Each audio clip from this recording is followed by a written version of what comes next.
Breaking news సంచలనం సృష్టించిన తిరుమల కల్తీ నెయ్యి వ్యవహారంపై నియమించిన ఏకసభ్య కమిషన్ క్షేత్రస్థాయి విచారణ ముగిసింది. దినేష్ కుమార్ కమిషన్ టీటీడీ అధికారుల నుంచి కీలక దస్త్రాలు, టెండర్ నిబంధనల డేటాను సేకరించింది. వైసీపీ ప్రభుత్వ హయాంలో జరిగిన నిబంధనల సడలింపుపై ఆరా తీసిన కమిషన్ ఈ నెల 30న సీఎస్కు రిపోర్ట్ ఇచ్చేందుకు అమరావతికి బయలుదేరింది. రిటైర్డ్ ఐఏఎస్ అధికారి దినేష్ కుమార్ నేతృత్వంలోని ఈ కమిషన్ గత 2 రోజులుగా తిరుపతి, తిరుమలలో పర్యటించి కీలక ఆధారాలను సేకరించింది. తిరుపతిలోని శ్రీ పద్మావతి అతిథి గృహంలో ప్రత్యేక కార్యాలయాన్ని ఏర్పాటు చేసుకున్న కమిషన్ విచారణ ముగించుకుని అమరావతికి బయలుదేరింది.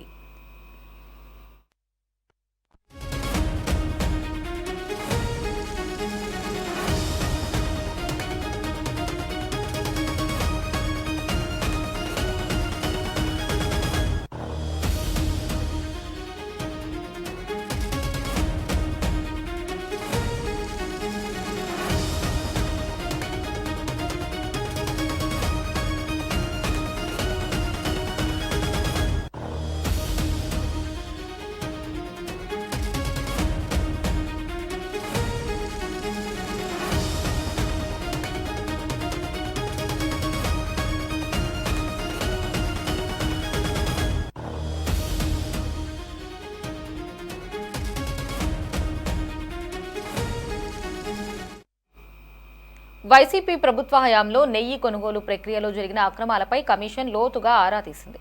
అప్పట్లో టెండర్ నిబంధనలను ఎందుకు, ఎలా సడలించారనే అంశంపై టీటీడీ ఉన్నతాధికారులను ప్రశ్నించింది.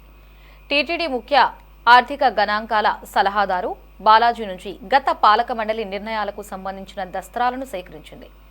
అలాగే మార్కెటింగ్, ప్రొక్యూర్మెంట్ విభాగాల అధికారులతో పాటు ఎక్స్పర్ట్ కమిటీ సభ్యుడు విజయ్ భాస్కర్ రెడ్డి నుంచి కీలక సమాచారాన్ని రాబట్టింది.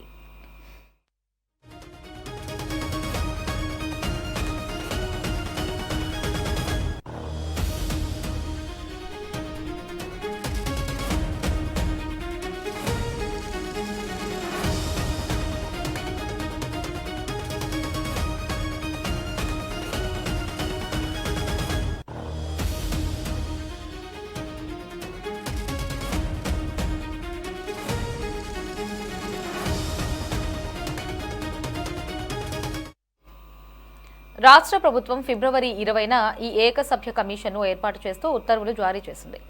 వాస్తవానికి 45 రోజుల్లో నివేదిక సమర్పించాల్సి ఉండగా వరుస సెలవులు రావడం, కొందరు అధికారులు విచారణకు సకాలంలో హాజరు కాకపోవడంతో గడువు పొడిగించారు. ఈ నెల 30వ తేదీన రాష్ట్ర ప్రభుత్వ ప్రధాన కార్యదర్శికి కమిషన్ తన తుది నివేదికను సమర్పించనుంది.